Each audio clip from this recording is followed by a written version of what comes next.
If you've ever tried to take a close-up shot of a flower or a tiny insect only to have it come out as a blurry mess, you know how frustrating macro photography can be. I spent the last few weeks testing 5 different cameras to see which ones actually handle those fine details without a struggle. I bought these myself to see which ones are worth your cash. Product number 1, Pentax WG90 Blue. The first thing I noticed when I picked up the Pentax WG90 was just how rugged it feels. It's got this chunky, tough-as-nails grip that tells you it won't break if you drop it on a rock. But the real star for macro fans is the ring of 6 LEDs right around the lens. When I was shooting some moss in a dark corner of my yard, those lights saved the day by giving me perfectly even light without any weird shadows. I even dunked it in my fish tank to test the underwater mode, and the colors stayed surprisingly natural. The digital microscope mode is wild. I could see details on a leaf that I couldn't see with my own eyes.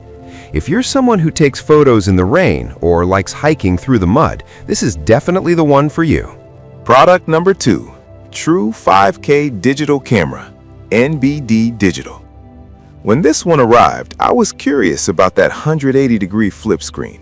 It's actually super solid, not flimsy at all. I spent an afternoon playing with the included 52mm macro lens attachment. What I liked most was the autofocus. It didn't hunt around forever, it just snapped onto the subject. The 5K video looks incredibly sharp on my monitor, though the 16x zoom is digital, so I'd suggest staying on the wider side for the best quality. It comes with a 64GB card and an extra battery, which I really appreciated because I hate running out of juice mid-shoot. Since it has a built-in fill light, I didn't have to carry extra gear for indoor close-ups. If you're looking to start a YouTube channel and want a complete kit that handles macro on the side, this is a solid pick. Product number 3, NBD 5K Vlogging Camera. This NBD model feels very similar to the last one, but I noticed the audio quality was a bit punchier thanks to the external mic setup. Handling this camera felt intuitive. I didn't even have to look at the manual to figure out the Wi-Fi sharing. I used the app to send a photo of a dragonfly straight to my phone, and it was seamless. The bokeh, that blurry background effect, is actually quite nice for a camera at this price point, especially when using the macro lens. I found that the point-and-shoot nature of this setup makes it great for beginners who don't want to mess with complicated settings. It's a very beginner-friendly package. If you're a traveler who wants to share high-res photos to Instagram immediately after taking them, the Wi-Fi features here make it a great choice. Product number 4, Giannaka True 4K and 48-megapixel Camera. Holding the Giannaka, I was surprised by how lightweight it is. It's small enough to slip into a jacket pocket, which is a huge plus for me. During my tests, I focused on the 4K video stability. While some cameras get shaky at high resolutions, this one stayed pretty steady. The macro lens it comes with let me get right up against textures like fabric and wood grain.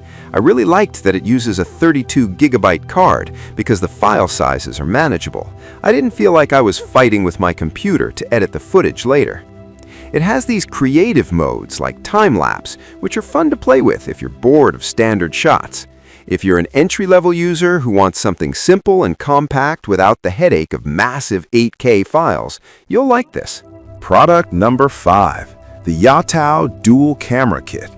The Yatao has a cool party trick. It has both front and rear cameras. When I was out testing, it was so easy to swap from a macro shot of a flower to a quick selfie without flipping the whole camera around.